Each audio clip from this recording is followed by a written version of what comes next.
giving evidence. We finished with your third affidavit, which appears at bundle E1 as Exhibit SS7C. At page 386. You don't need to go to it, I'm just pointing it out to you, for the purposes of the record. That's correct, Chair. Now, during your... I'm sorry, Mr. Sonia, I may have missed some of what you have said. I guess you need to remind us which bundle we are using, which exhibit, and then what page you want us to look at. It's just for the record. Oh, okay. So it's bundle E1, exhibit SS7C, page 386. That's the last document. I'm going to go back to 7B in a moment, Chairperson. Okay. Okay, you go ahead. I'll wait for when you go to a particular page and then... Yes. Yeah. You might recall that in that affidavit, you dealt with what was contained in paragraph 21 in your founding affidavit in the review application in the Siangena matter. That's correct, Chairperson. Maybe what you can do, Mr. Soni, just for also the benefit of viewers and listeners and so on, just to recap what evidence, what issues she was dealing with when we stopped last time, and then announce that this is what she will cover today. Yes. And then you start asking her. Oh, sure. Yeah. So there are two basic matters I'm going to raise with you today, Ms. Ngoyi. The first is relating to Siangena's response to the allegations at paragraph 21, which dealt with the property dealings between Mr. Montana and Mr. van der Walt, who was Siangena's lawyer. You recall those 4 properties that you dealt with? I do, Chair.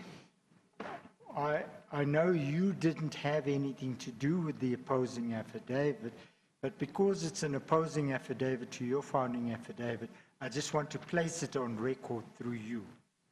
The second issue I'm going to raise with you is what you raise in paragraphs 53 to 58, to 62 of your affidavit of February 2020. That was your second affidavit. That's correct, Chair. And that's where you deal with the attempts by the Director General to settle certain matters, which has become an issue as, well, you were not here, but Mr. Molefe raised that issue as well. So if I could ask you then, Ms. Ngoyi, to go to your review application now, and those pages, relevant pages, are at bundle B2, exhibit SS3.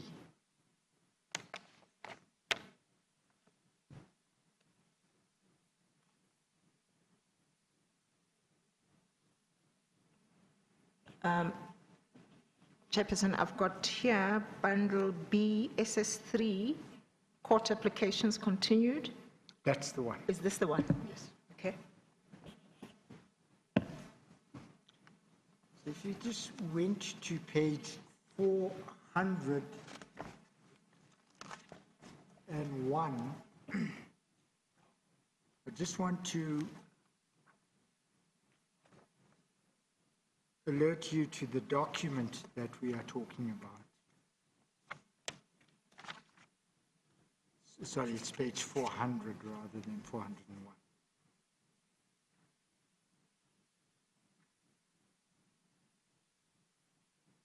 Have you got it?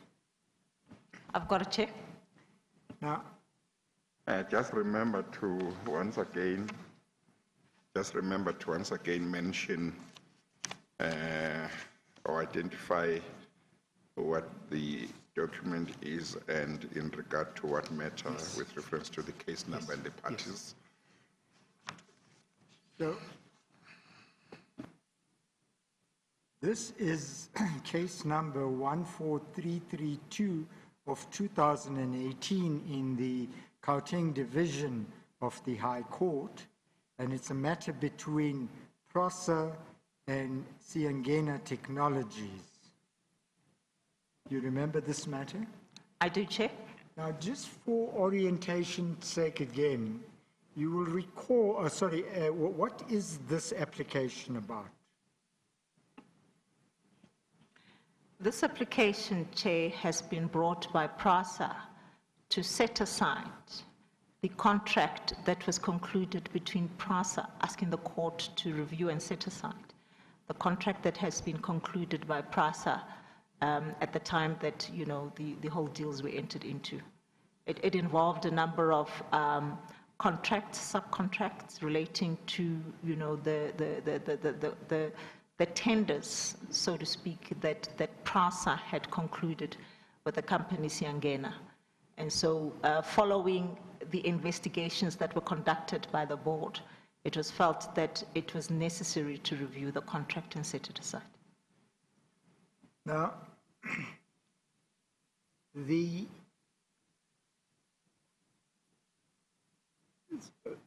just again for orientation, this was the second case that PRASA had brought. There was a review application in 2016, and you did deal with it, but just again, for completeness sake, what happened to that application? Chairperson, the first application, the review application, in fact, was deposed to by Dr. Bobo Molefe, as he then was the chairperson of the board. And during that period, the issue that we needed to deal with, or that we were found wanting on as PRASA, was the issue of the, I think it's the 180 days, if I'm correct, within which to bring your own review as a state-owned enterprise. And because we were way out of time in relation to bringing this matter to court, the court found that, you know, there was no basis for us because we were out of time. So that's why we lost that review in relation to that 180 days requirement that was there. And that decision was made without considering the merits of the case? That's correct, Chair. We didn't go into the merits of the case.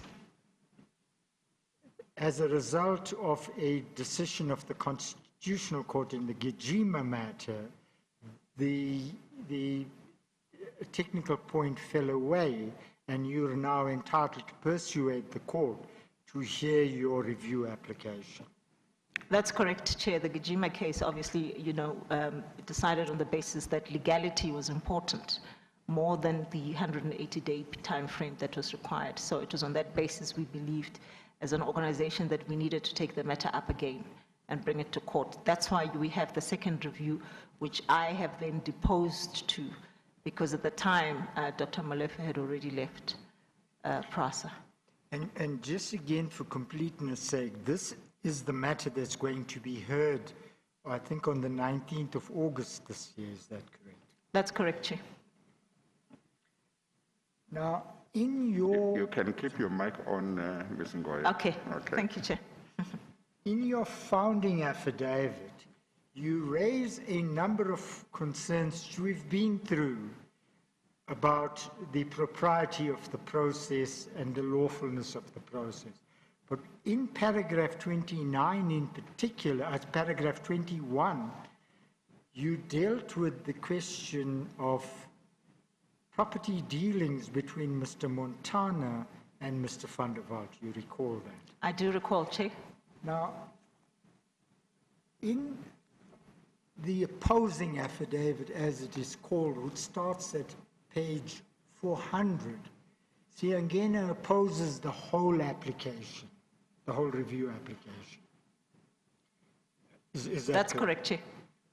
Now, who deposes to this affidavit? The deponent, Chair, is Thomas Andreas Dubek. And in his capacity as the CFO? He's the CFO of the first respondent, Siangena Technologies. Can I then ask you to look at page 516 of that affidavit, well, of the papers, but it's a continuation of that affidavit.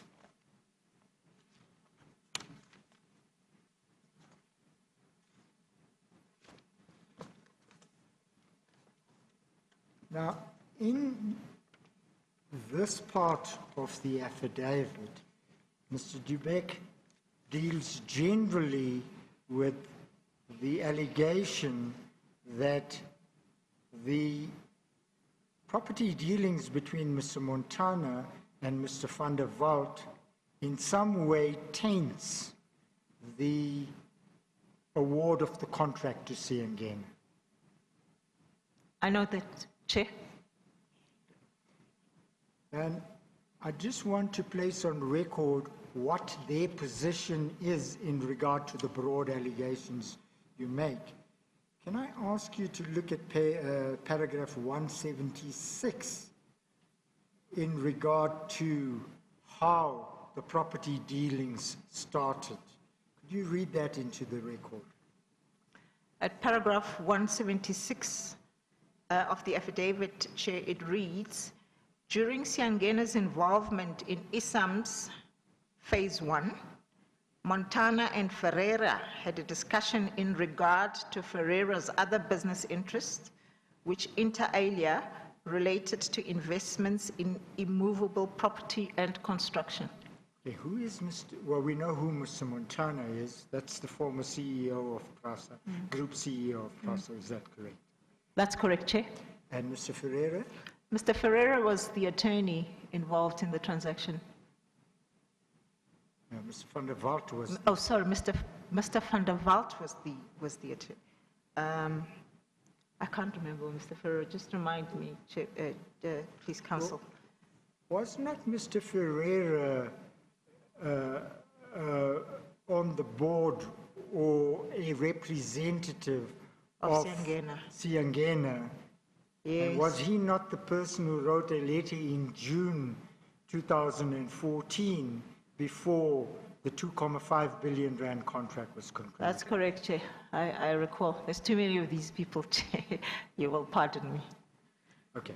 So this is now Mr. Ferreira from Siangena, who Mr. Dubek says had a meeting with Mr. Montana. That's correct, Chair. Okay. And at paragraph 177, he goes on, Mr. Dubek goes on with the interaction between Mr. Ferreira and Mr. Montana. Yes. Yes, Chair. What does he say? Okay. In response, Mr. Montana noted that similarly, he was also involved in such industries.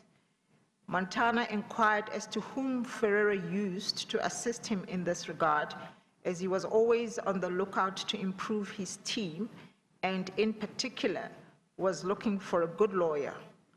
Ferreira then referred Mr. Montana to van der Walt, whom was at the time the attorney that attended to the transfers of the immovable property acquisitions within Ferreira's other interests, and whom from time to time recommended and was a partner in some ventures which came across his table in his day-to-day activities. Now, Mr. van der Walt is described as being Mr. Ferreira's lawyer in respect of property transactions. That's correct. What is your knowledge of Mr. van der Walt's involvement? My knowledge also, Chairperson, was that Mr. van der Walt was also Siangena's attorneys. Well, I know that this is not your affidavit that you are reading from, but based on your knowledge of the papers involved in this matter, namely PRASA's application to court, are you able to put a time when the deponent might be talking, when the time was when he's talking about Montana and Ferreira having this discussion, which year and so on? When is that something you, based on your knowledge of the papers, are you able to say? Because he doesn't say here. He doesn't say when it was. You are not able to. I'm not, Chair. I suppose one would surmise that it was during the times that Mr. Montana started with his property transactions, but I'll have to be reminded of the years. It may be that when one reads your founding affidavit and reads the paragraph to which this deponent is referring to, one might be able to say it was earlier than a certain event. Probably. Or that kind of, so it might be important to have an idea when this discussion happened. Yes. Okay. He says, though, Chairperson, if you look at page 1, paragraph 176, it was during the ISMAS phase 1. Yes, so when was that? Phase 1 would have been, remember we had the Confederation Cup, which was 2009. Phase 1 would have started just 2010, 11, around about that time, Chairperson. Oh, okay. That would have been the time when the phase 1 of the tender for the Siangena process started. Okay. And phase 2 started around June 2014. That's correct, Chairperson. There's quite a number of phases, if you recall, Chair. Phase 1 extension, and then phase 2. Yeah, okay. I think that's helpful to, if phase 1 was around 2010, 2011, I think that timing makes quite some sense. Yes. Yeah. And then at page 1, paragraph 178, Mr. Dubeck goes on about the nature of the relationship. Could you read that into the record? Paragraph 178 reads thus, Chair. Neither Ferreira, Siangena, or any other entity associated with either of them had any knowledge of subsequent dealings between Montana and van der Walt until November 2014, when during a conversation with van der Walt, Ferreira became aware of these dealings. Ferreira's request to van der Walt was to ensure that any and all dealings with Mr. Montana by van der Walt were completely above board and completely transparent. Van der Walt, heeding Ferreira's request, and after requesting Montana on various occasions to deposit monies into his trust account to continue with their proposed joint venture, decided not to include Montana in the dealings and proceeded with the transfer of the subject properties on his own accord without Montana. Now, you obviously have no knowledge of the dealings between Mr. van der Walt and Mr. Montana, or the dealings between Mr. Ferreira through his other holdings, for example, TMM, and Mr. van der Walt. I don't, Chair. Chair, may I just point out that subsequent to all of these, we are going to be leading evidence in the next 2 days dealing with these matters.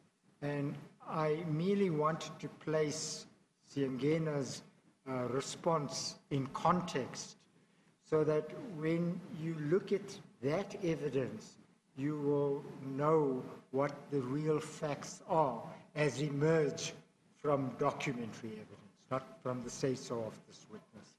But I thought I should just place that on record, that it is important you are aware of what Siangena is saying was the relationship, and in comparing it to what the documents will show.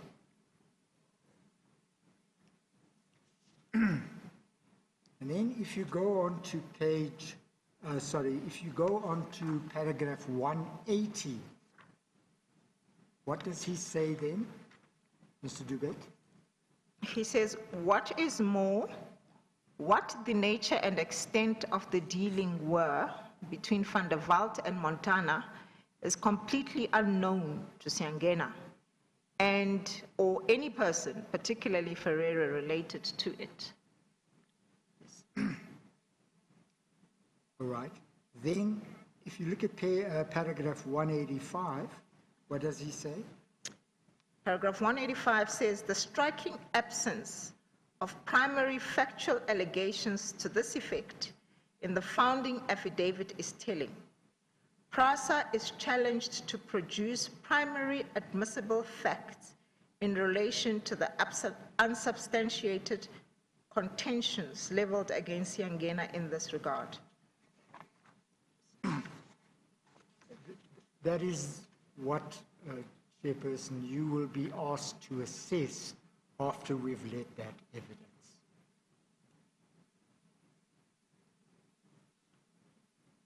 Well, we don't need to go into the further aspects at that stage, but later in his affidavit, at page 516 of the recorded pages, oh, sorry.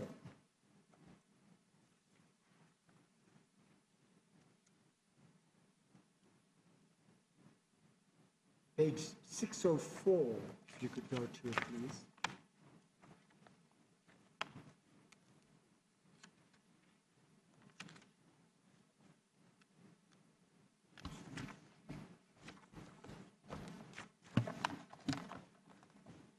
I've got a check. If I could ask you to read paragraph 393.3 into the record, please, Mr. Ngoyi. Chair, paragraph 393.3 reads... Sorry, before you do that, can I just say that paragraph 3, the heading to paragraph 393 is art paragraph 21 and subparagraphs of your affidavit in the, your founding affidavit in the matter. That's correct, Chair. Sorry. Okay. Paragraph 393.3 reads, I have indicated herein above that I cannot comment on the relationship between Van der Walt and Montana, save to confirm that as far as I know, Van der Walt is a developer or property investor in his own right, whilst Montana obviously displayed a desire to become involved in the business of property development and investment. Van der Walt and Montana conducted their business amongst themselves, and I can only refer to the affidavit deposed to by Van der Walt in this regard, which is an annexure to these papers.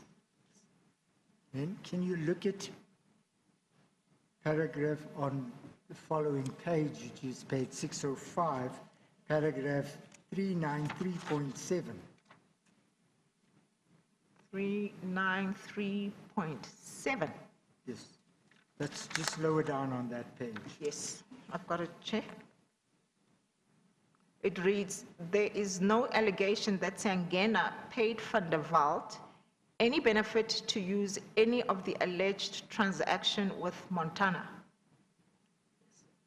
And at 393.8? It reads, there is no proof or allegation that Montana received any benefit since the factual end result of the transactions between Van der Walt and Montana is that Van der Walt ousted Montana from the relationship and is at present the only and sole owner of these properties via his entities.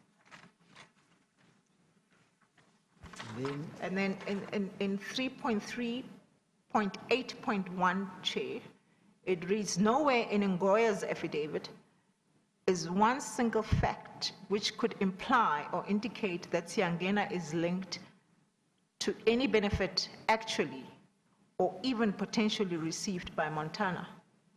Right, and just finally, paragraph 394.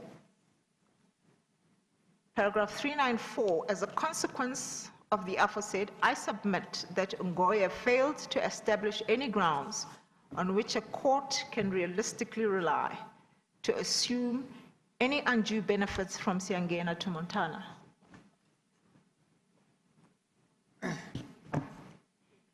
Chairperson, I just placed that on record because I will come back to it at a later stage after we've led the evidence.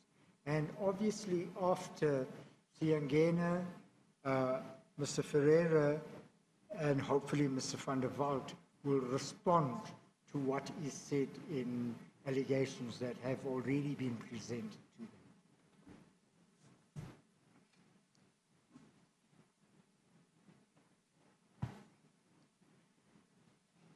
Now, Mr. Ngoyi, can I then ask you to turn to your affidavit at bundle E1, which is exhibit SS7B, which starts at page 277, but I want to refer you to page 300. I've got it, Chair. Now, again, just to orientate you, Ms. Ngoyi, you might recall on the last occasion you were giving evidence, you gave evidence on this affidavit up to paragraph 52, and then we went into your allegations in regard to the property transactions. That's correct, Chair. Okay. I want to now return to the allegations you make in regard to PRASA in general. Okay, Chair. Now, one of the matters that you dealt with at paragraph 51 in this affidavit, so it's on the previous page, is what you call in paragraph 53 the interference of Ms. Makubela in the contractual relationship between Siaya and PRASA, or the contractual dispute. That's correct, Chair. Now, in paragraph 53, you say, in the previous section, I noted the interference by the chairperson of the board in management matters. Yes. Is that what you were referring to? That's correct, Chair. Now, just again to orientate ourselves, your complaint there was, what was the nature of your complaint there? Well, in this regard, Chairperson, we were dealing with an issue where we believe that the chairperson of the board was interfering in management issues, and the fact that she wanted to settle or had contemplated settling a particular matter which we as PRASA, and especially the fact that we were dealing with it in the legal department, and believed that we had huge prospects of success. She wanted it settled, and she wanted it settled without the involvement of the legal function, and had indicated that fact. Now, you already gave evidence on have, that Chair. issue. Yeah. But there is, just for again orientation, who was the party involved, the other party involved?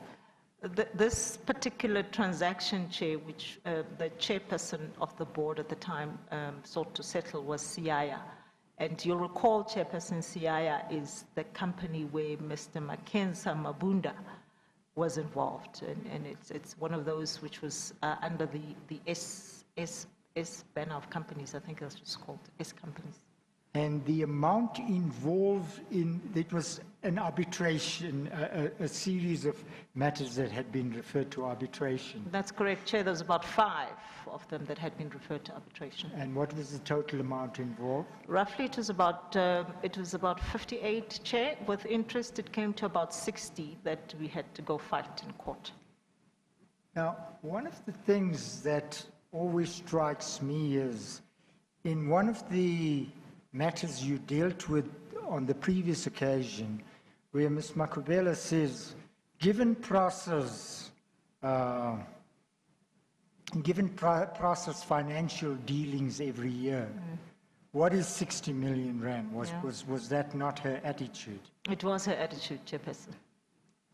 All right. But now you're dealing with a slightly, although connected partly to CIA, you're dealing with a slightly different issue, though related.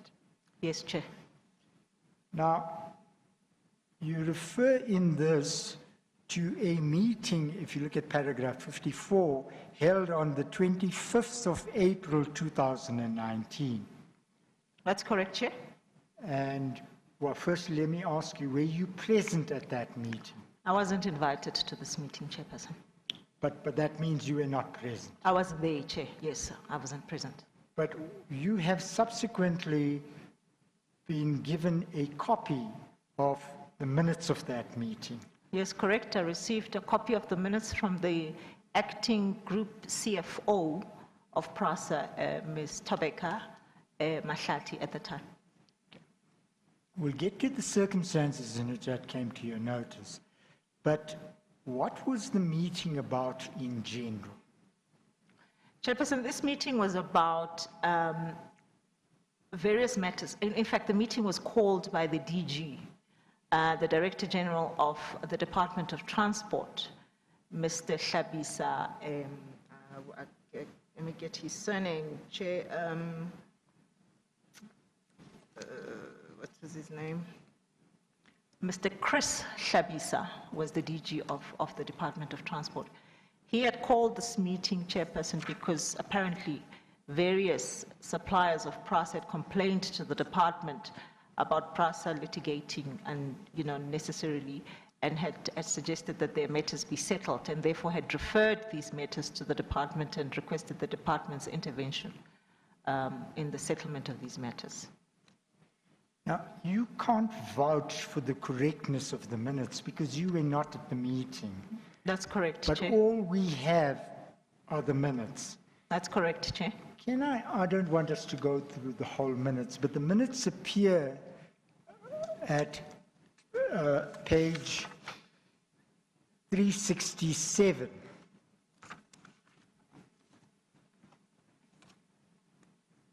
I've got it, Chair. And what does the first page read? The first page it's on the letter of the Transport Department, Republic of South Africa, DG meeting with stakeholders that have financial disputes with PRASA. It's dated 25 April 2019. The time is 12:30, and the venue was the DG's boardroom, DOT, which is the Department of Transport. Yes. Can I then ask you to turn to the next page and item 1? I'm not going to go through everything. Sure.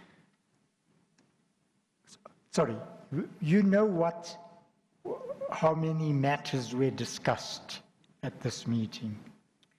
I do, Chair. I do have roughly, I know two of the matters, and the significant matters that were discussed at this meeting was the Siangena matter, the settlement of Siangena matter, as well as the settlement of the Siaya matter. And I know there was a Bahale matter also that was referred to as part of the meeting. Did we not cover this last time? No. This meeting? No, we didn't, Chair. Is that so? Yeah. Okay, I see markings that I made, so I may have made them when I was reading. But I also thought that I had heard you speak about a meeting where the DG was, or acting DG, I'm not sure, was trying to push for the settlement of certain matters. It We wasn't didn't this cover one. this. No, it was not this one, Chair. Okay. Yeah. Both of you can't be wrong. Okay, all right. Never can tell.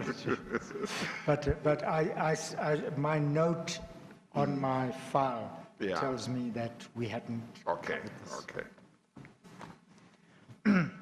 I just want to say that paragraph 1.1 tells you what the meeting is about. Could you just read that into the record, please, Mr. Ngoyi? Paragraph 1.1 reads, the Acting Director General, Mr. Chris Shabisa, henceforth chairperson, welcomed all members to a meeting to discuss financial disputes with PRASA service providers that were invited to present their cases. Didn't you earlier on give a different name for the acting DG? No, I said Mr. Hlabisa, Mr. No, Chris the name, Hlabisa. I thought you said the name other than Chris. I see here they say Chris Hlabisa. That's him, that's who I said, Chair. You said Chris? Mr. Chris Hlabisa, Oh, okay. yes. I seem to have heard something else. Well, I happen to remember that the acting DG or DG was Hlabisa, but Hlabisa, it's Mr. Chris Hlabisa. I had something different, yeah. I know what happened, Chairperson. The witness didn't remember the first The name. first name, and I went back to check. She went back to check. That's correct. Yeah, I Yes, think that is, yeah, okay. Now, I just want you to look at paragraph A and perhaps read paragraph A into the record. Is that of 1.2. under paragraph 1.2? Oh, sorry, 1.2A, yes. 1.2A. 1.2A, Chair, it says the chairperson highlighted the following salient matters. A, the meeting was as a result of serious allegations by some companies and/or service providers who claimed that they are owed monies for services rendered to government, especially its entities such as PRASA. Yes. And B? B reads, other service providers went as far as reporting PRASA to Parliament, to the Minister, and to the accounting officer of the department. And C? C, Parliament noted the accusations and referred the matter back to Minister and the accounting officer. So these were service providers who were going to complain to, if I may put it, higher authorities That's correct, Chair. against PRASA. That's correct. But let me ask you this. At that stage, in regard to Siaya and Siangena, what was the position in regard to the court processes? Chairperson, we hadn't finalized the litigation processes with both companies, in fact. And in fact, Siaya was in the process of having its companies liquidated. And Siangena, well, I mean, it's been common knowledge and public knowledge that we've been in court with Siangena, you know, for quite some time. By the time this meeting took place, had the issue that Judge Makubele raised later, had that been sorted out? Yes, Chair. What becomes interesting is that this meeting happens after, you know, we've been to court to go and, you know, retrieve the monies that you were unduly sought to be taken. It's April 25, 2019. That's right, Chair. At this time, the court process of getting the money back in relation to the CIA matters had been finalized. In fact, we had received the monies back from the sheriff. So this matter comes after that. And it becomes interesting that, you know, it's still brought back to the department for discussion when, in fact, when we took it to court, we had to get the permission of the minister, Chairperson. If you recall, part of the evidence that I gave was Yes, I remember that Yeah. evidence. You and the then chairperson were asked by the minister to make to reports go and make so submissions. on. Yes. That's correct, Chairperson. Yes, Yeah. but what I want to understand now is whether insofar as Yangena was concerned, at this meeting, what it was talking about was the money that they alleged they were being owed, being the same money about which you had gone to court and you were waiting for them to take the next step, as I understand your previous evidence. It was after you went on rescission. That's CIA, Chairperson. That's CIA. So we've got CIA, which Yeah. is the one that we went to rescission to court for. Siangena is the one that's Is this still in about court. Siangena? This is both of them. Okay, no, This is both. I'm now concentrating on CIA. CIA is the one, Because CIA is the one where the former chairperson got involved. that's right. So my question is whether, insofar as CIA was in this meeting or was represented in this meeting, was that what they were about? Yes, Chairperson. So they wanted that money that we went to go get back. Yes. Yeah, through the court But the ball was in their court, wasn't it? Yes, Chairperson. Because you had obtained a rescission. That's right. And they needed to take the matter further if they wanted to. Yeah. Yeah, okay. Sorry, Ms. Ngoi, can I ask you to turn back to page 368? And I know I only asked you to read 3 of the paragraphs, but can I also ask you to look at paragraph E, and what does that paragraph say? Paragraph E. Paragraph E of the minute says, these accusations were to be addressed and concluded before the new administration is appointed. So what is that in reference to the new administration? Well, Chair, I mean, one can only surmise. I mean, as I've indicated, I wasn't at the meeting, but this was just before there was a change between... before the elections. That's it, before the new ministers were going to be appointed for the different portfolios and so on. And so this meeting was just before that. Yeah, And so... it's interesting that the minutes record that it was important that these decisions were to be made before the new administration came into effect. Yeah, the new administration is a reference to the administration that would follow after the general elections. That's correct, Chairperson. Yeah, okay. Now, if you then look at page 369, and this deals with the presentation to be made on behalf of CIA. That's correct, Chair. Can I just ask you, if you look above, in the block above that, who represented CIA at this meeting? Chairperson, CIA was represented by Mr. Makensa Mabunda, together with Mr. Prince Paweni. Right.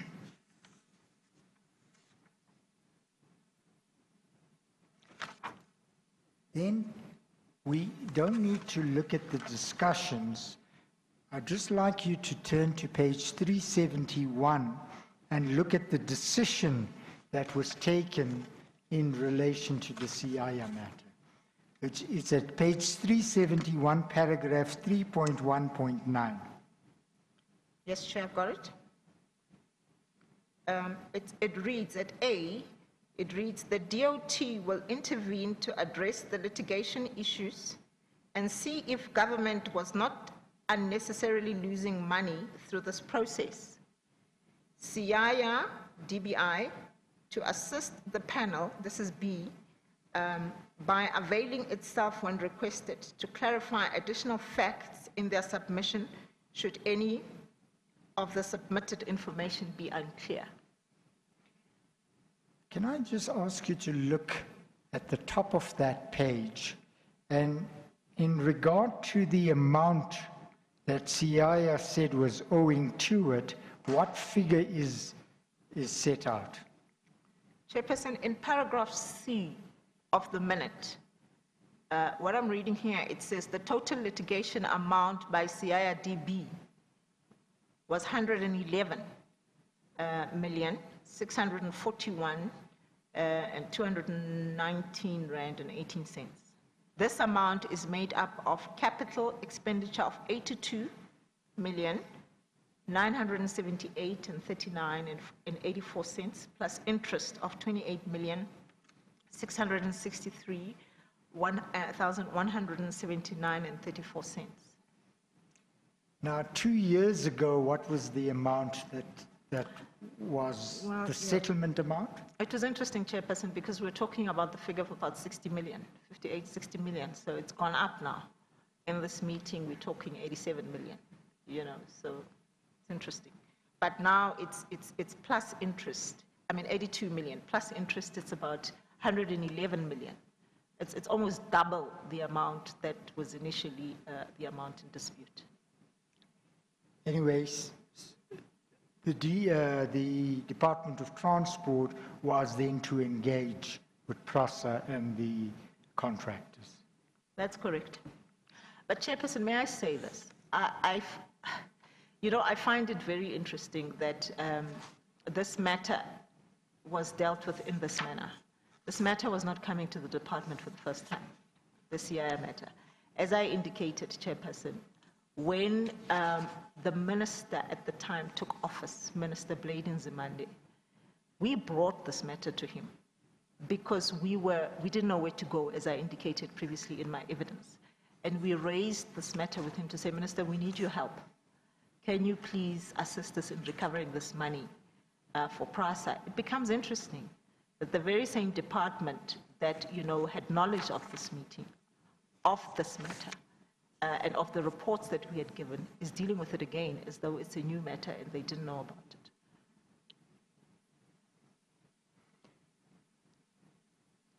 Then ask you, in the block under that, there is a presentation by Bagele Construction.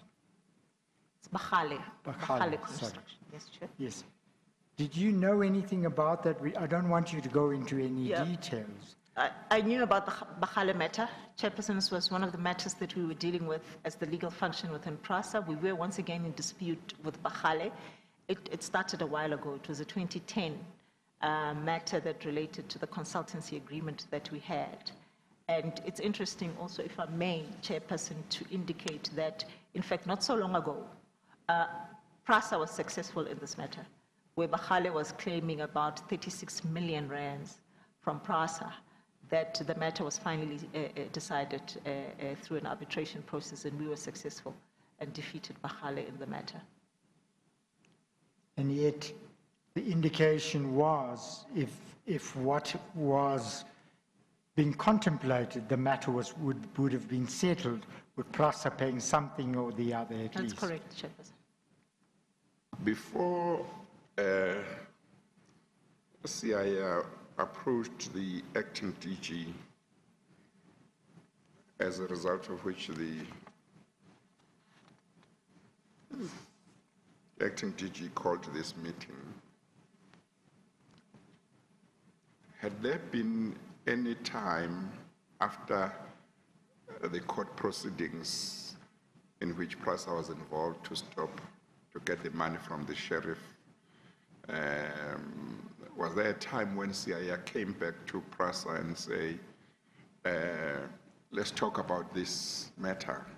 Or they just went straight to the acting DG of Transport without approaching PRASA again after that period of litigation? Yeah, to my knowledge, Chairperson, I mean, unless they approach the group CEO, I wouldn't know. But Yeah. to my, in fact, if that was the case, I would have expected to have been asked as the group executive responsible for legal. But to my knowledge, there was no such interactions between us and CII at the time. Okay. Chairperson, I'm constrained in light of what Smolefe said to refer you back to paragraph 1.2 on page 368. Because what the DG says there is, the meeting was as a result of allegation by some companies who claimed they were owed monies, especially where they had rendered services to government. And then the point is that they had approached Parliament, they had approached the minister, and so on. So I'm merely making the point that it wasn't simply going to somebody, it was that whole gamut of people that Mr. Molefe was talking about. And I just submit that one needs to keep those nuances in mind, Mr. Chairperson. Yes, no, thank you.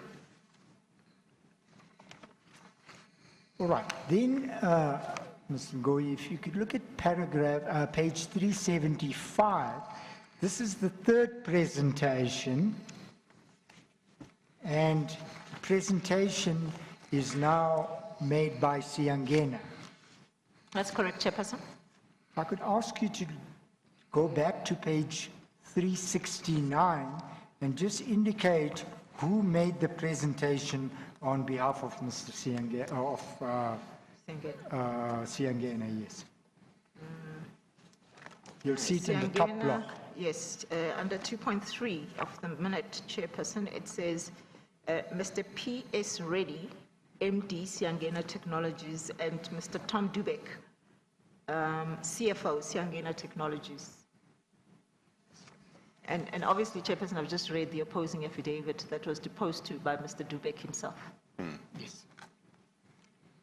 So a presentation is made, and then if you look at the next page, 376, the decision is summarized. Could you indicate what is said at paragraph A? A. At 3.5, paragraph A says, the DG emphasized that he would not want government money to be wasted on litigation matters, which would only benefit lawyers and not government. The CFO must take away the issue of the legal debacle, read the September court date. And when there is a reference to the September court date, to your knowledge, what was that a reference to? I think we were supposed to have gone to court. Chairperson, the Siangena matter, there's been quite a number of postponements. You know, in the matter, I mean, we've now even postponed from January this year to now August this year.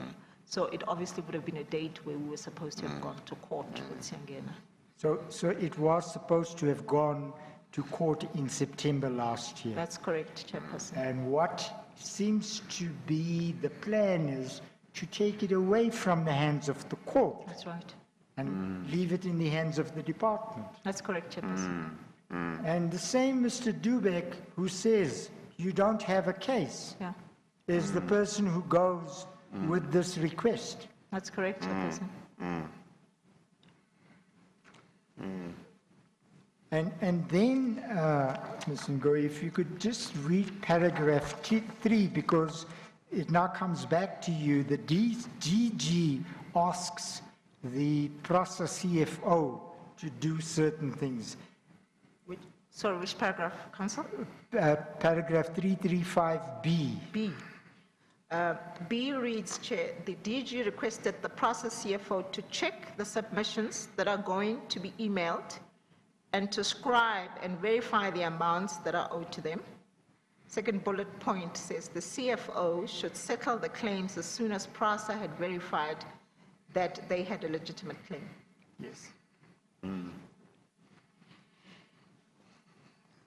So the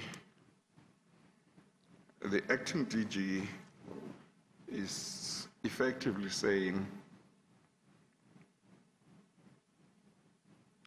the CFO of PRASA, is that the CFO of PRASA that you're talking about? That's correct, yeah. Should settle a claim about which PRASA has gone to court because PRASA believes CII is not entitled to payment. Siangena, Chairperson. Siangena. Oh, this is Siangena. This is Siangena, Chairperson. I have this That's it. habit of Yeah. mixing them up. Or are we on Siangena now? We're on not Siangena CII? now, Chairperson. Oh, okay. Okay.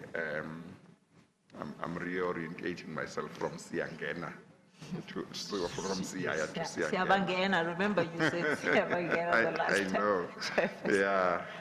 Hey, but manje engathi babefuna ukungena uPrasa nje. Okay. All right. Yes, continue, Mr. Son. Yes. So effectively, it was not going to be, let process lawyers tell us. It was, let the CFO, who's a financial person, because you don't want lawyers to make money, but it doesn't matter if PRASA is to be paid, I mean, if Siangena is to be paid 5 billion rand. That's correct, Chair. That's the I mean, net that's effect. effectively the attitude. That's the net effect of what was happening here. So when he was talking, when the acting DG was talking about the CFO verifying the amount and paying, he was talking about billions. Billions, Chair. And that's the matters which you are saying should not go to court, should not be dealt with by the courts. Yes. Yes, Chair. In the last bullet point, under C, he asks the CEO, and could you just read that into the record, Ms. Ngoyi? Under C, Chair, Yes, the last the bullet last point. bullet point, the DG requested the CFO to have both Siangena and PRASA lawyers in one meeting. However, the DOT will initiate the meeting. PRASA CFO would instruct its lawyers to work with Siangena's lawyers. I don't know what that is, Chair. I mean, Did you understand that to mean, Ms. Ngoyi? look, Chair, I mean, it doesn't make sense to me.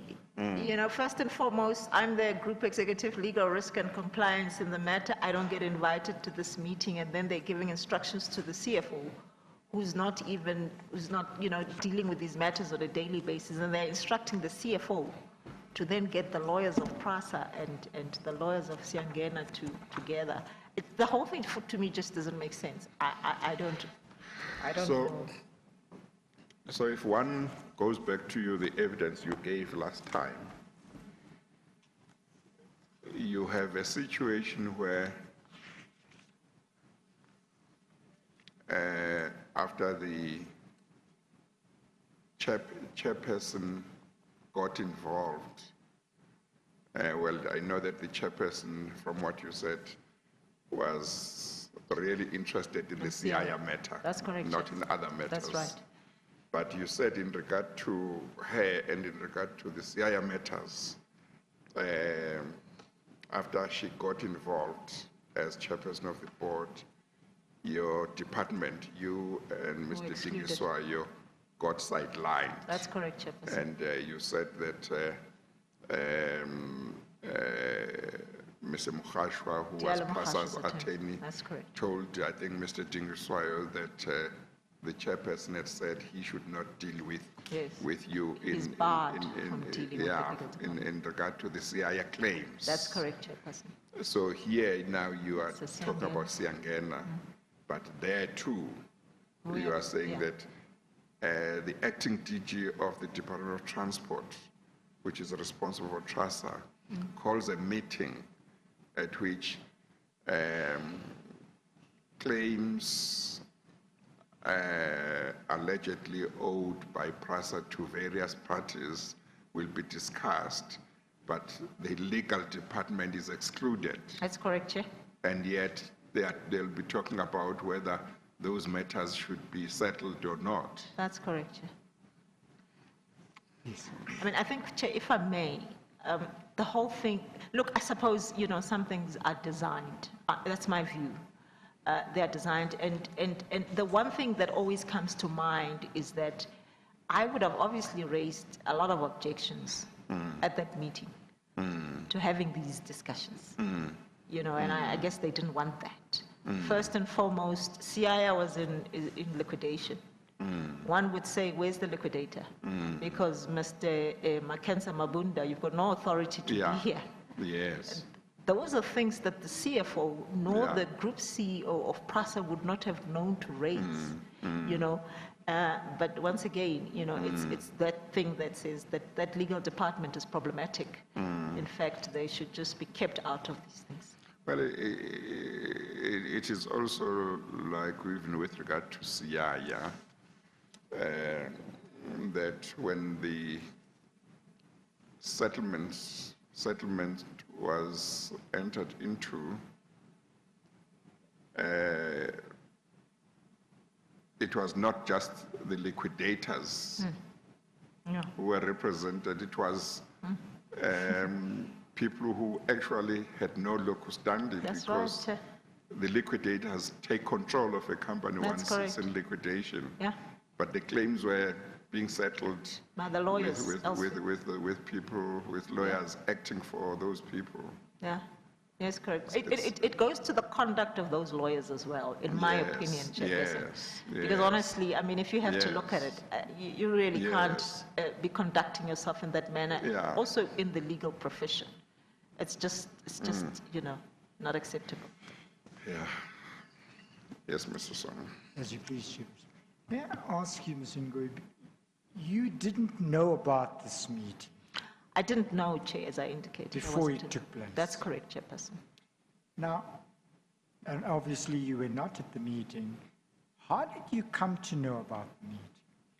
Well, Chairperson, the acting group CEO at the time, Dr. Sishi, in one of our excos, in fact, brought this meeting, at least to my attention, because he spoke about this meeting at the group exco. I, obviously, as a group executive, sit at group exco. And so when he was reporting, he speaks about this meeting which they had with the DG and about these service providers that were owed by PRASA. And obviously my ears, you know, were very keen to hear what is this about now. And that's when I got to know about the meetings, and I got to hear who the service providers were, and I took issue at Exco, you know, with obviously what he was reporting to Exco. Now, at that meeting, if you look at paragraph 57 of your affidavit on page 301,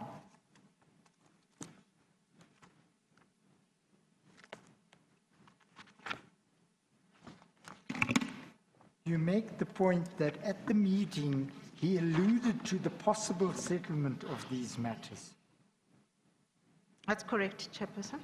It's the third last line of, on that page of paragraph 57. Have you got that? That's right, Chair. He alluded to the possible settlement of these matters, yes. I made it very clear to Dr. Sishi that the suppliers he was referring to were all in litigation with PRASA, and as PRASA, we were fighting these cases accordingly. Yes.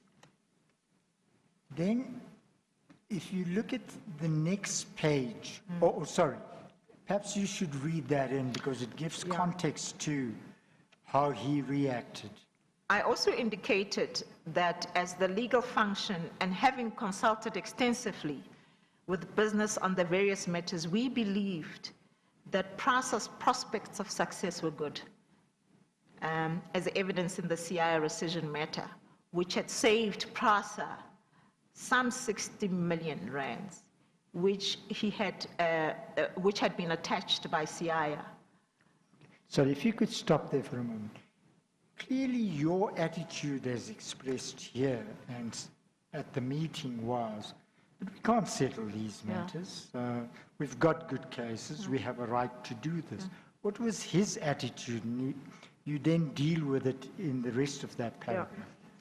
When I said that, Chairperson, Dr. Sishi said that there were complaints even amongst, I'll read it here, so it says that there were complaints even amongst PRASA staff members about how the legal function, together with a particular law firm, whose name he did not mention, was treating employees. Should I read further? Yes, yes. I was surprised and asked him to provide details of after the meeting. He suggested that a separate meeting will be held on the 9th of May 2019 to discuss these matters. However, to date, this meeting has not happened. But on the 22nd of May 2019, he placed me on special leave. And I've dealt with being placed on special leave in another portion of the affidavit, which I believe, Chair, is going to be a matter dealt with on papers. Yes. Chair, may I just deal with that issue because I don't want to. In that issue, in that affidavit, Ms. Ngoyi deals with concerns about a possible contract between PRASA and the DBSA.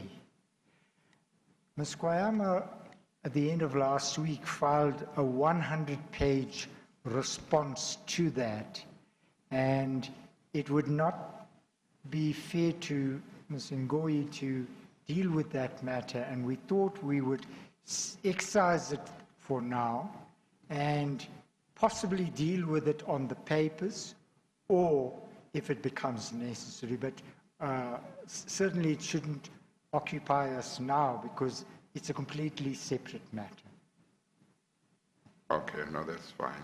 But the suspension that you are referring to here, is that a suspension separate from, yeah, it would be separate from the other one, because the other one, it was during Montana's time. Yes. Yes, Chair. So was this a second, third, fourth suspension or what? Chairperson, I think this time at lost count of how many suspensions have been had. Probably it was it's probably the second, third one. Yeah. Suspension, because remember I was dismissed. I was dismissed, I was suspended this Yeah. time. There were threats of suspension by the chairperson, but she left before having done that. And then here, I was placed on suspension. It was special leave. It was not called special suspension. It was called special leave, Chairperson. Whatever that meant. Did that give you any comfort? No, it didn't, Chairperson, because bottom line is that my name was out there tainted under the guise that I was corrupt. Yeah. That was the message that was sent out there. So this is a suspension with which you haven't dealt in evidence. I haven't dealt Oral with this evidence, suspension yeah. in evidence. And we'll deal with it some other time. Yeah. It is such. Oh, okay, all right. It just, Is the reason why you can't deal with it now because there is a response from somebody? Or from Ms. Kwayama because the suspension... she was the chairperson of the board at the time? That's right. Oh. And it appears to be somewhat related to that suspension. So that suspension is related to the development bank? Yeah, Chair, I think all these things happened round about the same time. Yes. This one happens in May, the development bank issues happened in May. Yeah. I raised these issues in this meeting towards the end of April. So, Okay, but I guess that the reason why you can't deal with it is because she must still look at Ms. Koyama's latest affidavit and deal with it. Yes. Okay, all right. It's a long, 100 pages. Oh, okay. And in part, that deals with her special leave or not? I don't think it deals with the special leave. Oh, because I'm trying to see why we can't deal with the suspension part.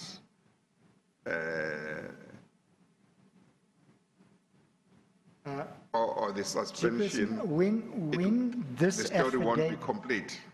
when this affidavit was being settled with Ms. Ngoyi, we understood it related to that matter. And that's why we just excised it from this part of the... Yeah, but is that still the same understanding now? Because I'm trying to see whether, because if it's not really related, I would like us to finish the suspension and so on. If it means that if there wasn't preparation to deal with it, that's fine, but maybe she can come back later this week. I just don't know how involved it would be, so that we try and finish with her. Yes. I'm just keen to finish with her. yeah. I must confess, Chairperson, it's been a busy period because we've been getting lots of documents. So I hadn't considered whether I should deal with the suspension separately from that. Yes. Can I look at it and come back to you? That's fine. Perhaps tomorrow Maybe or on tomorrow Thursday? you can let me know. Yes. If necessary, depending on how much Ms. Ngoyi will have to say on the suspension, it may be that later in the week she can come back and complete it. Indeed, Chairperson. Okay, all right. That's in order, Chair. Yes, thank you. Now,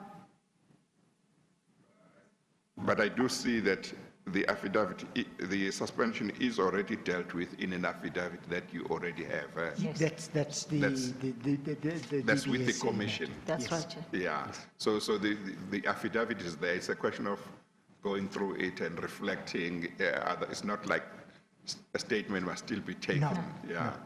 no. So possibly, let's continue, reflect on it if possible. Even tomorrow, she could come in. I know we have a number of witnesses, but those witnesses are supposed to be very short, yes. So there could be time, yes. Depending. But later in the week is another possibility as well. Okay. Now, you say that another meeting was to be held. Was there another meeting? It was never held, Chairperson. Mm-hmm. Now, although you were on suspension, do you know what happened to this initiative? The initiative to settle the Siaya and the Siangena matters. Well, I don't think anything happened, Chairperson, because the one thing that I must state is that the group CFO, the acting group CFO at the time, after the meeting, came to my office and said, listen, I was very uncomfortable to deal with these matters because I'm not au fait with them.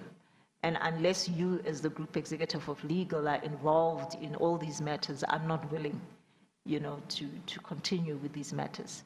As far as I know, Chairperson, these matters really effectively died a natural death, and for as long as the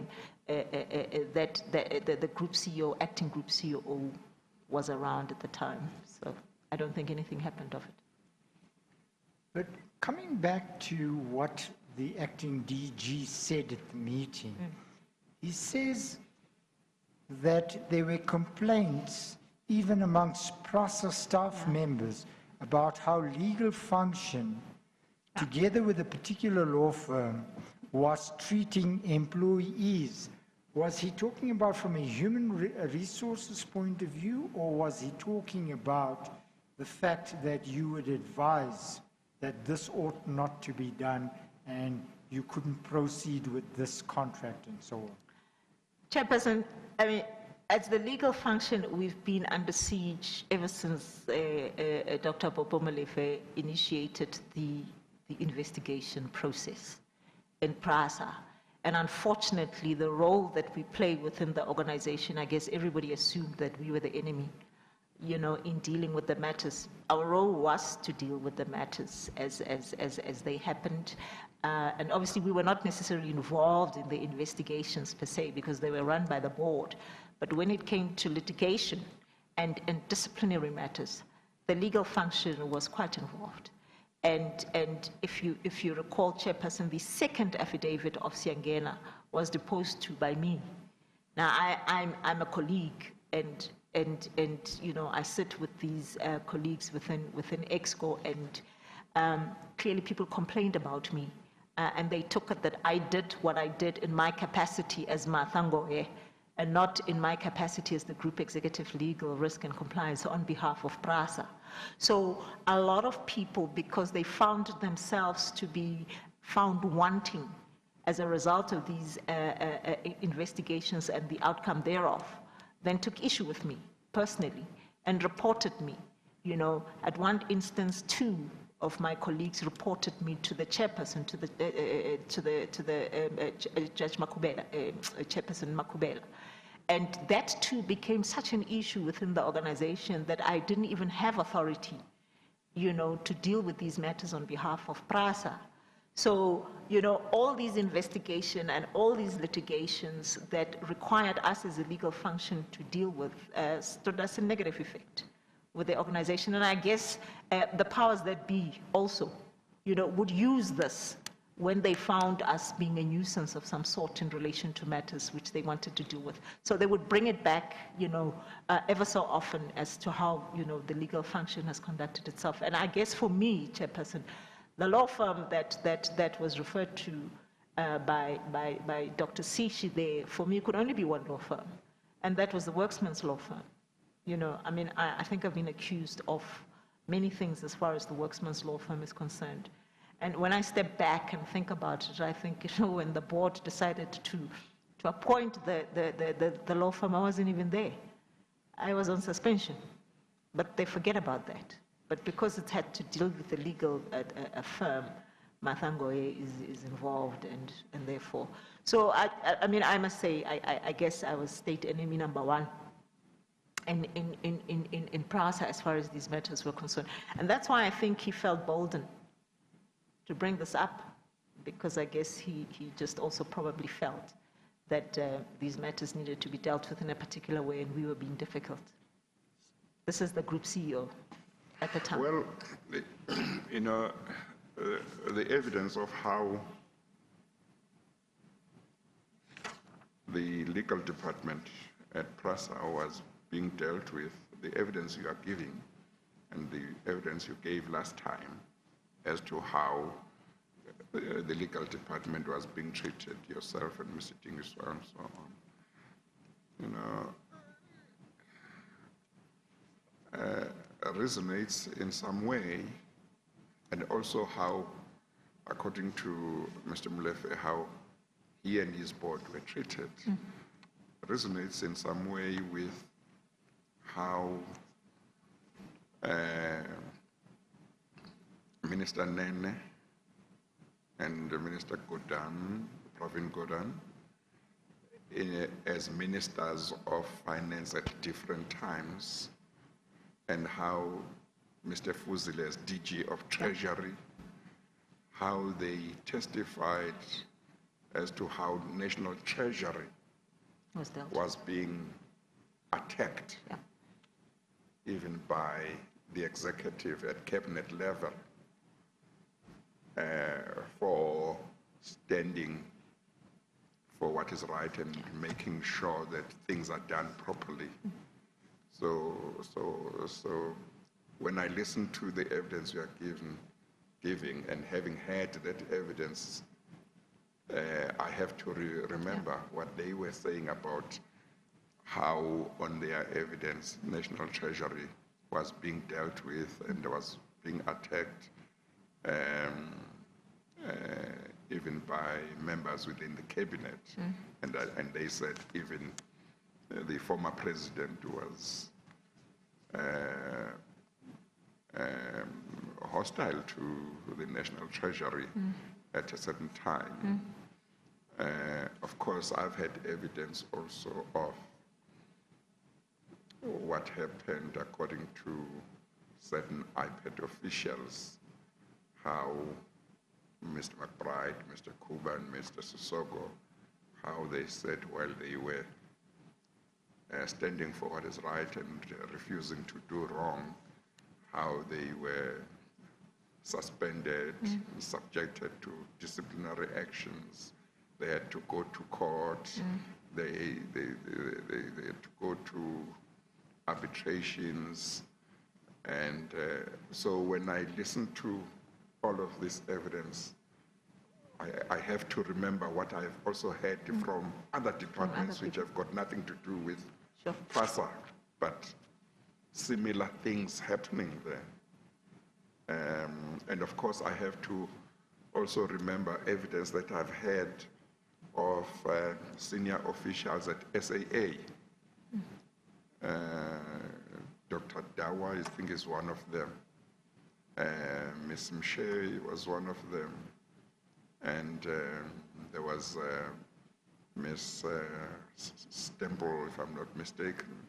They also have stories that they have told before this commission of how they were treated when they sought to stand for what was right and refused to do what was wrong.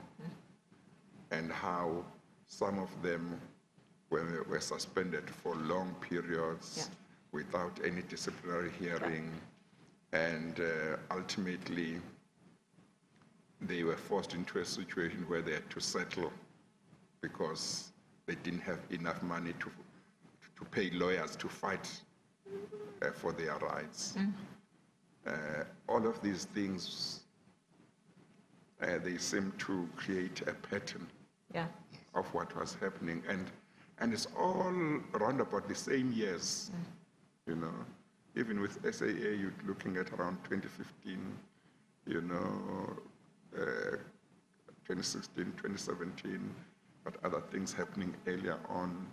You go to IPED, Mr. McBride's challenges, Mr. Kuba, and so on, the years seem to more or less be the same years when these things seem to have been happening. Yeah.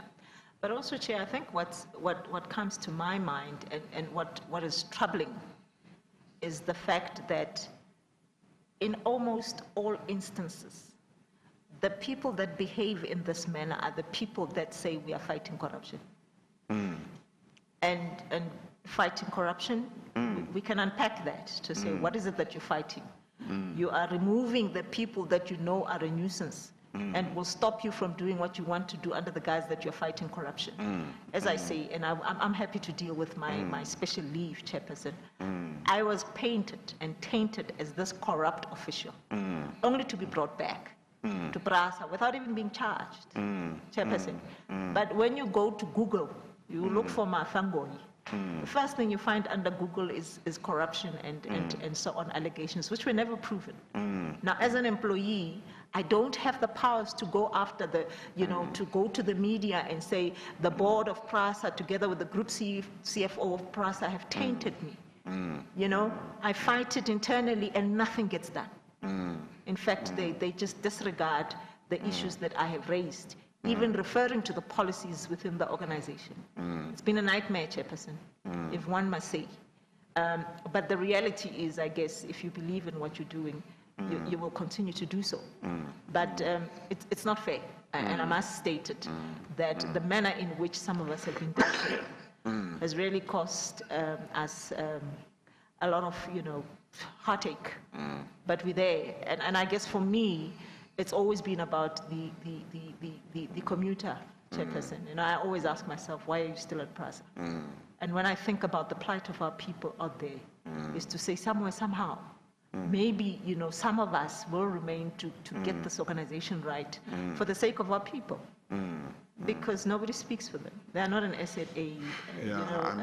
It's just for me, it's one of those things, Chairperson, that really has, it lives with me on a daily basis to say, I don't know what it is that I am doing wrong, or that people detest me in the manner that they do, to have me be subjected to what I've been subjected to within the organization. But be that as it may, Chairperson, I believe in what I believe in.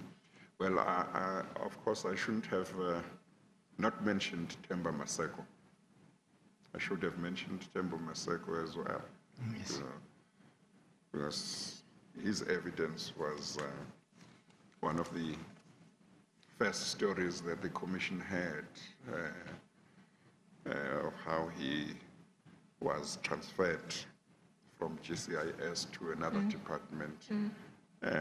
Because on his evidence, he refused to cooperate with the Guptas. Yes. Okay. Sorry, I just want to get back to a point. When you say, when Dr. Shisi says that employees complained, is it that you would challenge the validity of contracts they concluded, or is it that you took disciplinary steps? Well, Chairperson, it just didn't make sense for me, actually, what he meant, because especially in relation to these matters, Siaya, I had dealt with the executives, responsible for those specific areas where Siaya was saying we owe the money, and those executives were very clear to say we don't owe Siaya money. So I didn't know what he was talking to as far as that was concerned. And I was very clear in my mind to say, at the end of the day, as the legal function, we don't also just attend to matters where we don't have, where our prospects of success are not there, Chairperson. We engage with the business quite extensively. The only understanding that I had where he speaks about employees not being happy, for me, were those matters where those employees who were found wanting within the organization were being dealt with. And what was interesting, Chairperson, was that in those matters, and Mr. Dinkusayo can speak to this, he was the witness of PRASA who managed to have those employees, being dismissed. But obviously that is not spoken about. It's always, you know, the powers that be that are fighting corruption. So the work that the legal function did was never recognized as far as this work was concerned. But those people that felt that they needed to complain about us, you know, would use that opportunity when they realized that the powers that be also did not necessarily support the work that we were doing.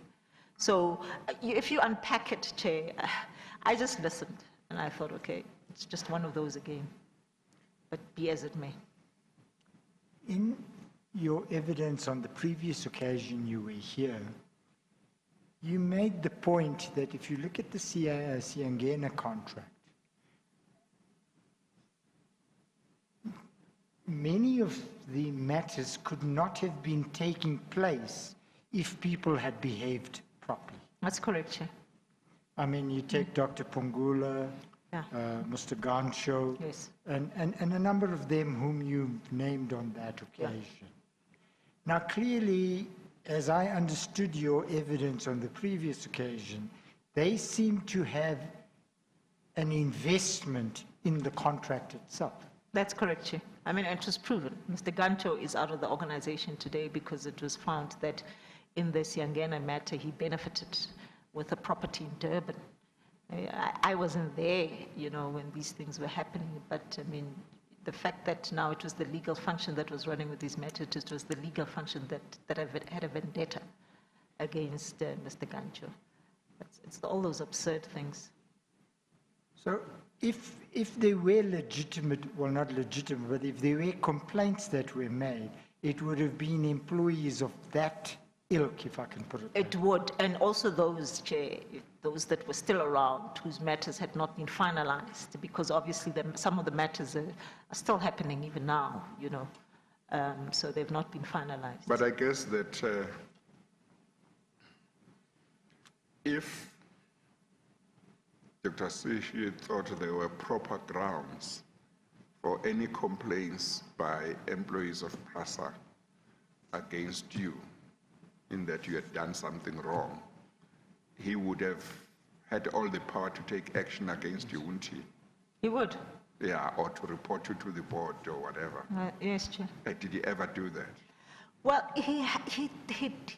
no, he hadn't done that. Or he attempted or what? No, not actually that he attempted to do it. But the CEO before him, Mr. Zinda. Sitole. Sitole. Chair, I've been taken to the cops. I've been, you know, subjected to arrests because of the work that I did. And as the CEO at the time, he believed that it was necessary for the board to deal with me in a particular way. And obviously I stood my ground, Chairperson. And nothing came of that because once again, you know, I had identified an area within the organization. This is not part of my evidence, Chair, but I'm just saying. I had identified an area within the organization where there was corruption of the highest note in relation to us dealing with components within the organization. At the time, I was the acting CEO of PRASA Rail, Chairperson, and this issue had come to me. Then I was accused of assaulting an employee. And one of the things I said to the board chairperson, I said, Chairperson, if I, in my capacity as the group CFO the acting CEO of PRASA Rail, and a legal person for that matter, had done so, I would hand it in my resignation. I would not even, you know, oppose to this thing. I had the cops come to fetch me there at PRASA because of this allegation. The group CEO was pursuing this issue with a particular employee that was there, that had alleged that I assaulted her in a meeting filled with 8 people, Chairperson, who came back and said there was no such assault. But he believed that I did because I had clearly pinned something that he possibly was involved in, but because I'd found that I was then a nuisance. So all these things, Chairperson, come in, and I reported these things to the board. I made reference to these things to the board. In fact, the person that was persecuted was me, and not necessarily the person that I had indicated to have possibly been involved in the corruption in relation to those matters. That person, then nothing was done. But I was somebody who was vilified within the organization and treated as though I'm the one that is causing problems within the organization. Now, Singoyi, Well, you may have been causing problems by identifying all these areas of That's corruption. correct, Chair. Yeah. Yes. Singoyi, right at the outset of your affidavit, one of the things you pointed out was that there were certain people who exercised undue influence at PRASA. That's correct, Chairperson. Now, you end your affidavit in your conclusion with the same theme.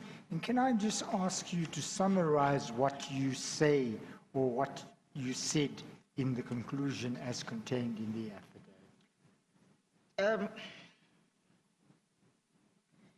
So let me read it. I think let me read it. I've said so much. I submit under paragraph 58, I say, I submit that the foregoing matters prompt the following concern. PRASA concludes contracts with service providers running into tens of hundreds of millions of rands. As I've pointed out, some contractors have undue influence with persons in key positions at PRASA. When disputes arise, usually about payment, often legitimate questions are raised about the validity of the award of the tender or the terms and scope of the contract. Given that these are often constitutional issues involving Section 217 of the Constitution and administrative actions, such dispute ought to be properly decided by the courts. In most cases, you find that the tender process will not follow. We've given that evidence here where, and then you say, was the process fair? Section 217 of the Constitution requires as a state of organ to behave in a particular way. That was the approach that was adopted by the legal function, because we're trying to protect the interest of PRASA, Chair, and to do what is right. However, what I have described above demonstrate that that approach is often undermined by senior persons at PRASA. Settlements are concluded. And when the legal function attempts to act in PRASA's best interests, steps are taken against us. Should I continue? Yes. Yes. This cannot be in the best interest of PRASA. For our experience is that the settlement route is adopted not only when influential persons are involved, but is extended to others as well, to PRASA's grave prejudice. Allied to this is the pattern of appointing people in acting capacities, and such persons are easily manipulated. People get scared, Chair, and we've seen it. I mean, when Mr. Montana fired me, he appointed a guy who did not have a legal experience to head up the legal function. Say that again, please. When I was fired in 2015 by Mr. Montana, the person who acted in my state was actually a gentleman who reported to me and had no legal background. He was petrified. He was petrified. I mean, because immediately after that, what he was required to do was to sign invoices of law firms that they knew, Mr. Montana knew we were not going to agree to sign. So the unfortunate, gentleman was subjected to that and found himself signing, but petrified. You didn't cover that last time, did you? No, I didn't. I'm just saying, as an example of. You just remembered that. Yeah, of this thing. Were there no legal people in your department, legally qualified people in your department? There were, Chairperson, but he went and got somebody who was not a lawyer. Yes. To come and head up the legal function. Who was that? Mr. Tukolo Mahlake. Is he still there? He's still there. He reports to me. He's the general manager responsible for insurance. Yes. I think it would be important to get a statement from him. At the time, yes. Yeah, as to how it came about, sure. How he was approached, and how he felt. Yeah, he dealt with matters when he had no legal qualifications, yes. And so on. And the type of pressure that may have been put on him. The type of pressure that he yes. may have got. Yeah. He might be prepared to speak now. Sure. Yeah. Yes. And then I say, Chair, the same I submit applies to appointing interim boards. That was the position at PRASA for nearly 30 months now. It's obviously more. However, at present, PRASA does not even have an interim board. It is someone called an administrator. there is a position that is not provided for in law that applies to PRASA, who in effect is PRASA's accounting authority and group CEO all at the same time. I do not believe that this is lawful, and I provided an attached opinion to that effect, Chairperson.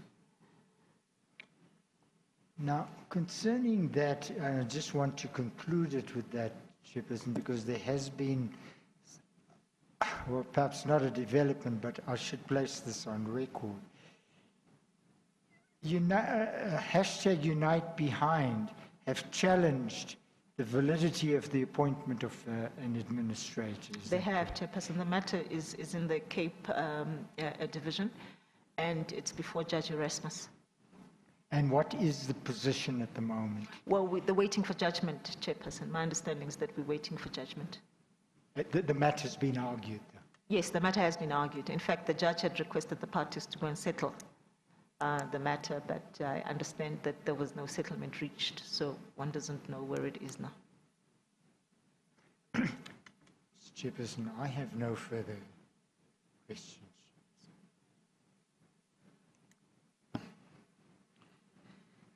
Earlier on, when Mr. Molefe was giving evidence, one of the matters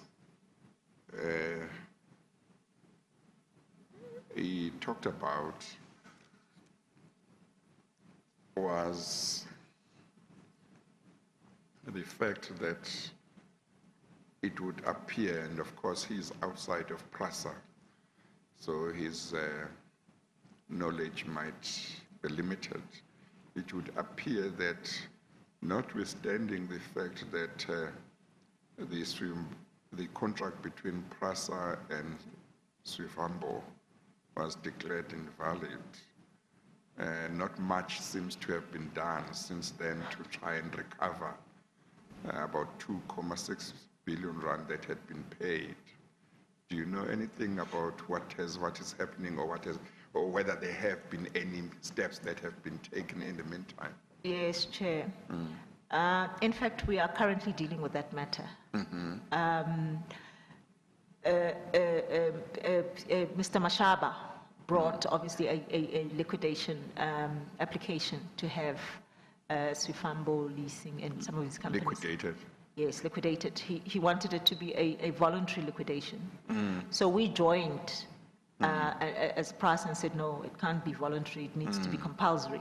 Yeah. So we intervened there, and the liquidator was appointed. So the liquidator is in the process of dealing with getting monies back for PRASA. In fact, what has happened is that about 6-7 locomotives were sold as part of the liquidation process. But obviously, Chair, if you look at the amount of money that was paid by PRASA, 2.6 billion, what the liquidator has in his account right now is only 65 million rands in relation to the 6 locomotives that he has sold. There's others, obviously, that are still in Spain that did not come through because we only received 13 of the locomotives. So there's 7 that is here that must still be dealt with, and there was 1 that was involved in an accident. What is actually interesting with that matter, Chair, as we speak, is that we still have attorneys on board that are representing PRASA on that, and obviously we can't let that matter go, Chairperson. What we are dealing with currently is the fact that Mr. Mashaba, this is Oswald Mashaba, is busy bringing application after application to try and prevent this matter from the liquidators from actually, carrying out their function. The latest is that initially, obviously, our claim, he opposed the fact that we, as PRASA, were entitled to bring a claim. We're the biggest creditor, Chairperson, as for that amount of money. We had to fight that. And so we're in the process of dealing with those matters. And it's preventing, obviously, the liquidators from continuing with their work in relation to dealing with that and coming and finalizing it, because they have to deal with all these various applications that Mr. Mashaba keeps bringing. In fact, right now, one of the matters that we are dealing with is him challenging the appointment of the liquidators themselves. It's very convoluted. 1 minute he's challenging the appointment of the liquidators, the next minute he's saying to PRASA, you are supposed to join Force Lu. in the proceedings, so it's a delaying tactic that is there. But I think from a PRASA perspective, Chairperson, we've not let that matter go. We are dealing with trying to get our monies back. When was this Sifambo judgment, SCA judgment out? When did it come out? SCA was 17, 18? Yes. 18, yeah. 2017? 18. 2018? Yeah. No, I think 2018, I think. Yeah, 18, I think, Chair. So there's been those delaying tactics. Because, I mean, people who have received money, who claim that they received that money lawfully, they will do Whatever it takes. whatever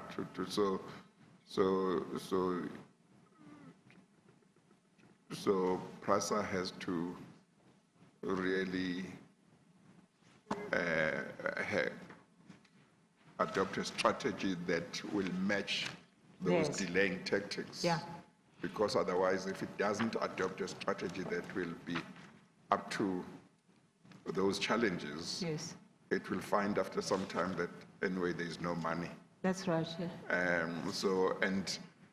And time is of the essence. Yes, Chair. So I just hope that, because that's a lot of money. It is, Chair.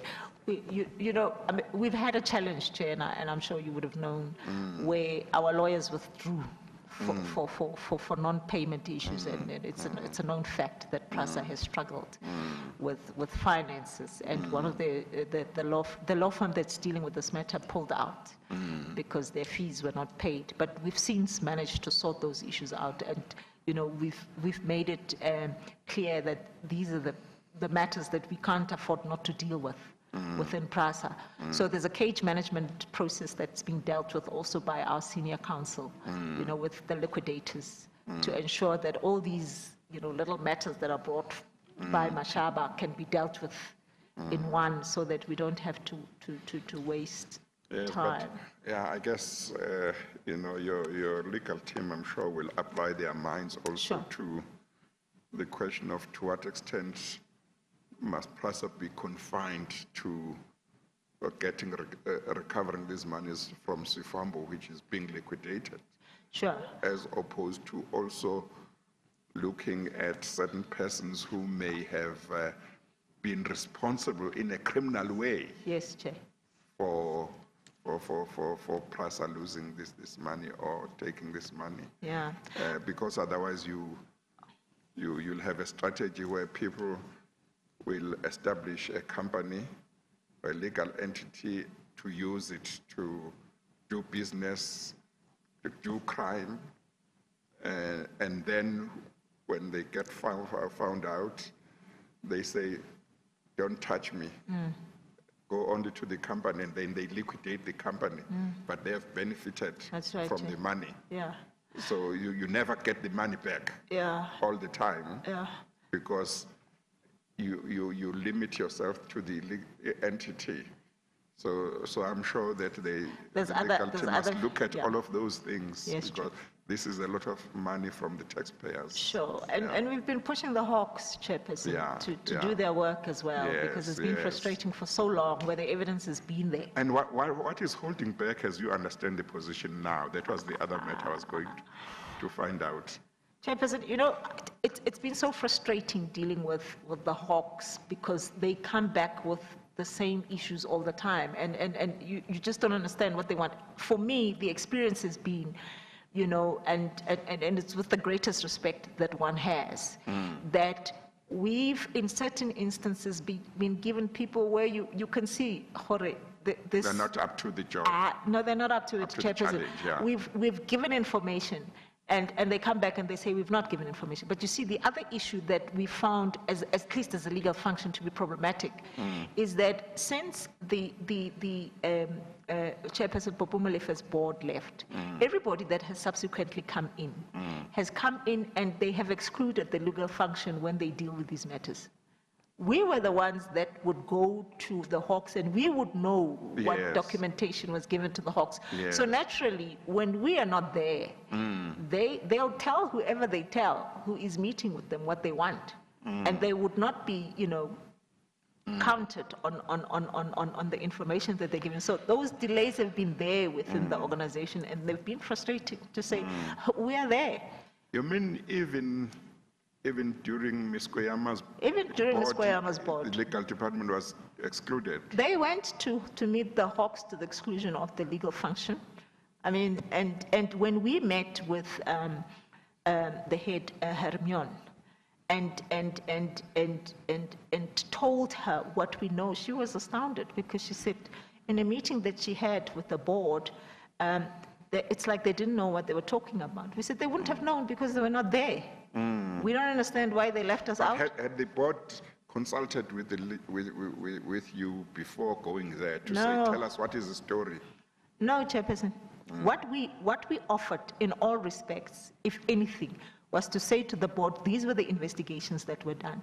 We would then invite the law firm,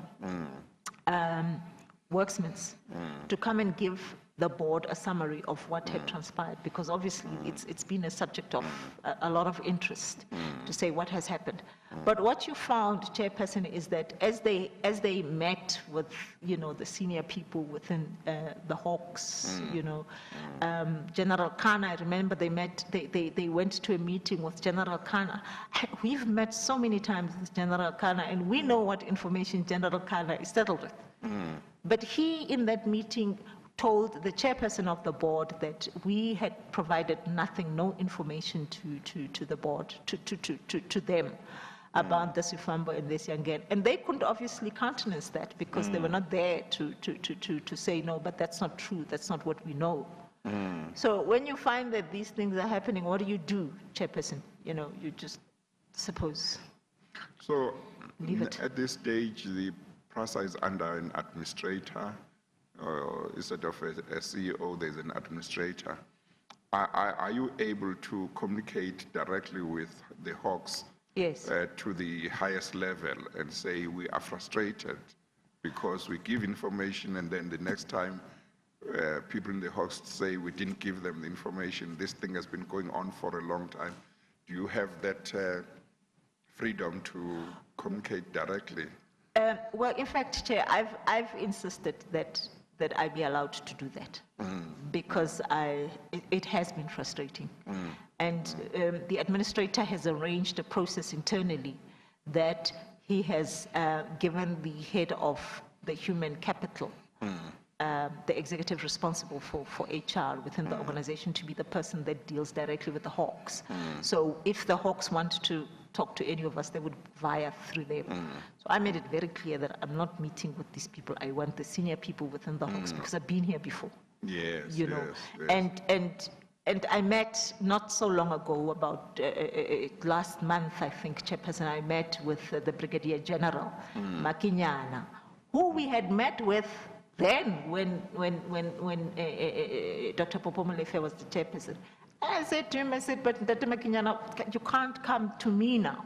But what I found interesting, Chairperson, was the fact that when the state capture sat and they heard the evidence that I had given around Siangena, they came back full force to say, no, Martha, we want we want to meet with you. We heard your evidence as a state capture. And I was saying, guys, this is not acceptable. You've had this information. What has happened? Why have you not dealt with these matters?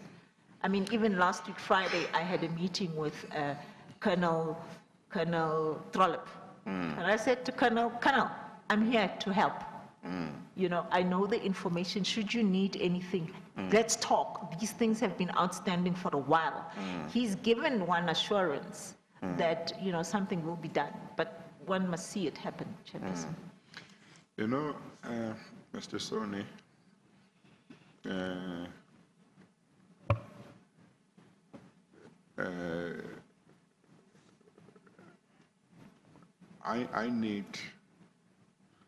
I need to have evidence from the Hawks. with special reference to the PRASA cases, what they have been doing. I need to hear evidence. I need to hear what's going on. There's a lot of money for taxpayers that's involved in the complaints and of crime that we have been told about. It should be in their own interests to come, and I know they are going to come at some stage to talk about a lot of things, but I want to hear about the PRASA cases between you and Mr. Harley. But I think with regard to the PRASA ones, you can deal with that because that's PRASA.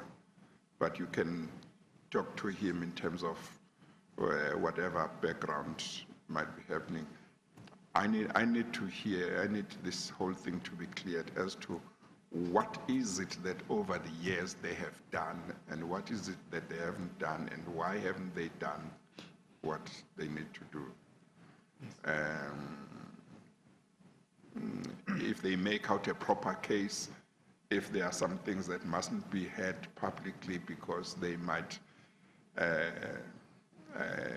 interfere with investigation or whatever, then appropriate measures should be taken. But I want to know exactly what has been done all along about it.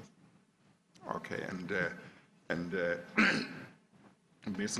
Ngoye obviously is a source of a lot of information because she will be able to tell you, to give all the information about what has been done. And I think that what should happen is there should be an affidavit, if there isn't one already, which just talks about this is when we laid the complaints with the SAPS.